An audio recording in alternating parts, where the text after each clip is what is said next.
YouTube start చేస్తే దాంట్లో కష్టం ఎంత ఉంటుందో ఎప్పటికైనా సక్సెస్ అనేది అంతే ఉంటుంది అనుకోవచ్చు.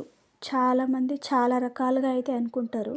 కానీ అవన్నీ మాటలు విని మనం యూట్యూబ్ స్టార్ట్ చేసినామైనా, ఇన్స్టాగ్రామ్లో అయినా, దేంట్లో అయినా సక్సెస్ కావాలంటే వాళ్ళ మాటలు విని అస్సలు వెనుకపడకుండా వాళ్ళ వాళ్ళ పనిని బట్టి, ఆమె చేస్తున్న కష్టంని బట్టి ఎప్పటికైనా ఫలితం అనేది ఎప్పటికైనా వస్తుంది. ఇవన్నీ నేను ఎందుకు చెప్తున్నానంటే, మొన్న ఒక వీడియో అయితే చూశాను. ఎప్పుడెప్పుడు చేద్దామా, ఈమె గురించి ఎప్పుడెప్పుడు మాట్లాడదామా అని అయితే అనిపిస్తూ ఉండే. ఆమెని ఎంతమంది ఎన్ని రకాలుగా అన్నా, ఎంతమంది ఎన్ని మాటలన్నా, ఆమె ఎక్కడా స్కిప్ చేయకుండా ఆమె పనులు చేసుకుంటా, వీడియోస్ చేసుకుంటా, అన్నీ హ్యాండిల్ చేసుకుంటా ఆ అమ్మాయి అయితే ముందుకొచ్చింది. 4 years తర్వాత ఆ అమ్మాయికి యూట్యూబ్లో సక్సెస్ అనేది వచ్చింది.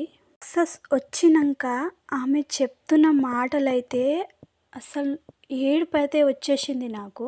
కొన్ని రోజులకే నాకు అట్లా అనిపిస్తుంది, ఆ అమ్మాయి 4 సంవత్సరాల నుంచి చేస్తుంది.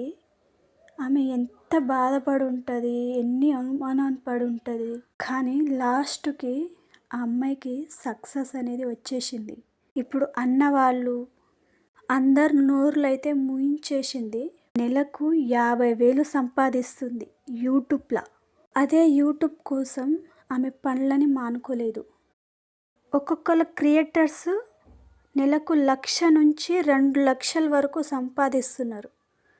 అదే పని మానుకొని అయితే సంపాదిస్తలేరు కదా, అన్ని పనులు కవర్ చేసుకుంటూనే సంపాదిస్తున్నారు కదా. ఎలా వాడుకుంటున్నారంటే యూట్యూబ్ని ఎన్ని విధాలుగా వాడుకుంటున్నారంటే అన్ని విధాలుగా వాడుకుంటున్నారు. జాబ్ చేసేటోళ్ళు, హౌస్ వైఫ్స్ ఏమి తెలియకుండా అన్నీ మాట్లాడేస్తారు. వాళ్ళని వీళ్ళని చూసి కొంచెం నేర్చుకోండి. ఎప్పటికైనా సక్సెస్ వస్తుంది, రాకుండా ఉండదు.